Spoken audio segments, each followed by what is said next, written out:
want to or dollars are going into Amazon, which now investors are saying, oh, they're making even bigger profits, which are then attract even more investors because investors want to get out of cash. They want to own assets. The people who are financially educated understand this. And then you see more dollars come into this Amazon stock, causing the stock price of Amazon to rise even more. This is why investors want to own assets. Financially educated people and wealthy people want to own assets because when you have inflation, it disproportionately benefits asset owners over consumers. Now, the majority of Americans are only consumers. Every single person is a consumer in America.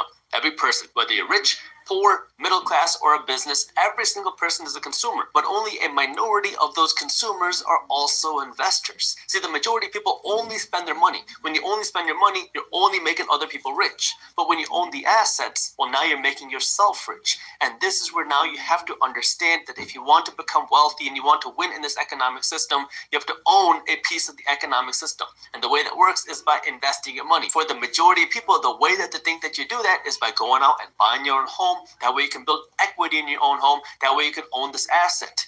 Well, in reality, that is one of the worst kinds of equity that you can build. See, if you ask any wealthy person, they want to build equity too.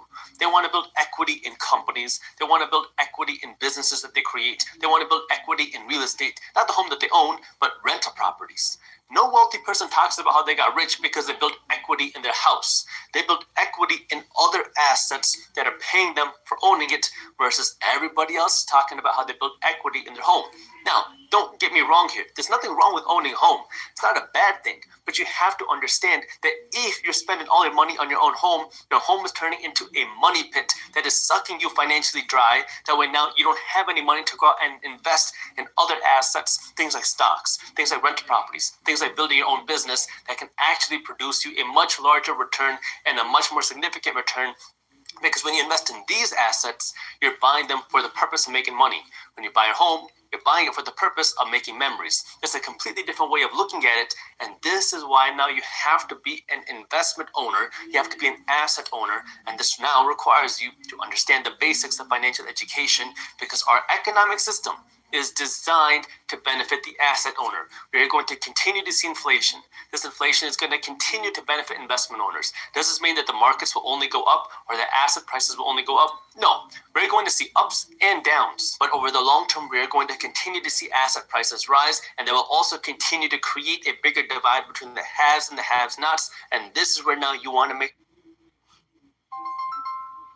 you understand this. That way you can take care of yourself, you can take care of your family, and you can take care of your community. And this requires you to, one, now live below your means, and then second, take the money that you're not spending and use this money to buy assets. Before I jump into number two, if you want to learn more about how to invest your money and how to start building these types of assets and generate cash flow from your assets, I have a free ebook created on how to invest your money. Even if you don't have a lot of money, you can read this for free. I'll put the link to how you can download this ebook down in the description below. And this brings me to number two, which is you don't have any cash flow. If you ask the majority of people, what does it take to get rich? I don't know why they are giving this much out, but every American family needs to see this. The majority of people, what does it take to get rich? Most of them will say, I need to make more money. The bigger your salary, the wealthier you will become. But if you ask the minority people, the wealthiest people, none of them want a bigger salary. They want more assets. And the reason why is because when you earn more money from your salary, from your job, you are relying on you to go to work to do something.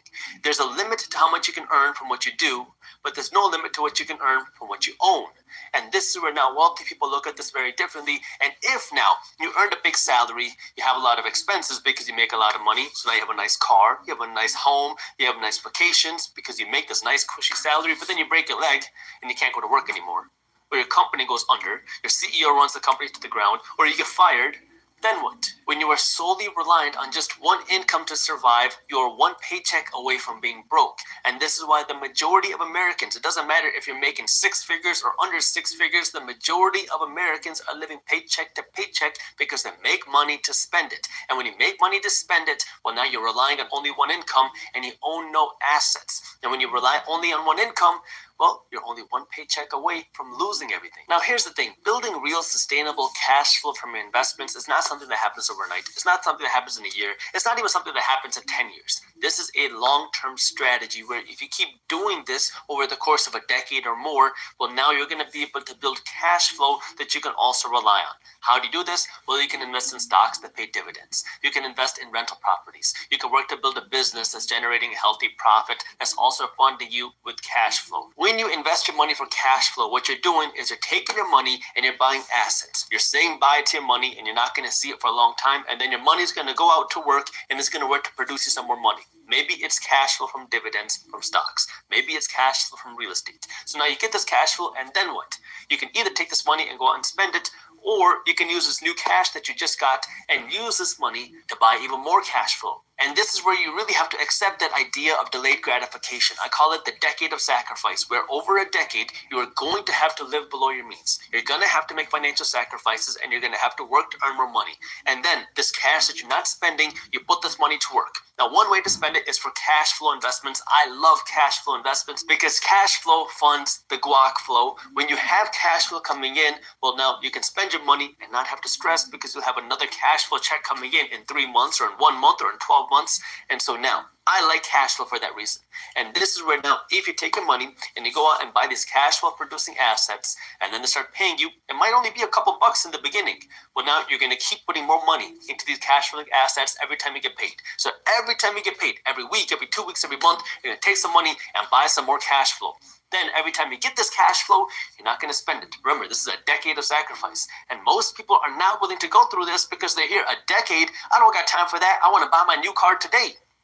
Well, if you're willing to go through this decade of sacrifice, you're going to be able to live a life that most people dream of without even worrying about the price, because now you are working to stack your assets and you are working to stack the cash flow. So now every time you get paid, you buy the cash flow, your cash flow makes you cash, and you use your cash to buy even more cash flow. So now you have a machine. You're working to earn money, not to spend, but you're working to earn money to buy more cash flow. Now your income is buying you cash flow, and your cash flow is buying you more cash flow, and now you have this machine that's constantly working, and each year you're going to see it get bigger and bigger and bigger. And if you keep doing this, well, now pretty soon you are going to have a hefty machine that's producing you a solid income. And this is where having that delayed gratification and understanding 10 years are going to go by. You're going to get older 10 years from now. And what's going to happen then? Are you going to be in the same position where you are today, where you have some nice stuff but no assets? Or do you want to go through the sacrifice now, build that wealth, that way then 10 years from now, you can buy whatever you want and not have to worry about the money?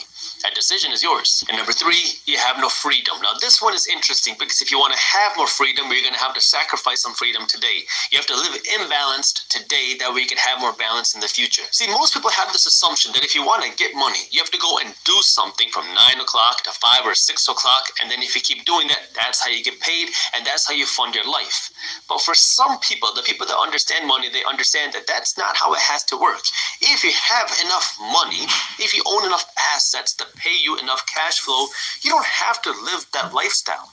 And this is where now you have to give up some of the freedom today. You have to give up some of the nice stuff that you have today if you want to have more freedom in the future. And this is where the counter argument is, well, I don't know if I'm going to even be here tomorrow, so why would I want to make the sacrifice today? Well, here's a little bit of information for you. If you're spending your time watching this video, chances are you are going to be here tomorrow.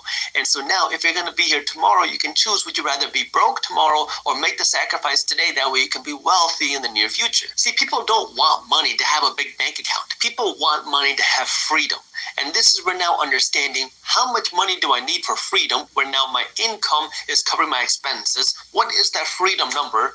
Well, once you achieve that freedom number, you can go out and have that freedom. It requires a little bit of math of knowing how much money do you need, how much are your expenses, and how will you actually go out and get this freedom. That's what money can provide. But how do you actually do that? This is where now you want to work backwards. For one, you need to know how many assets you need to own to fund you with that cash flow. And then 2, how are you going to get the cash to buy that many assets? And when most people see that number, they get very overwhelmed. They get very scared and they say, forget it. I'll just continue following the traditional system. And then another decade goes by and you keep doing the same thing and you're in the same place as you were 10 years ago. Then another 5 years go by. Then another 5 years go by. And then you say, oh no, maybe I should do something different. I'm so tired of living this same life each and every day. I want to do something different. And then you say, I wish I would have started 10 years ago. That time is going to go.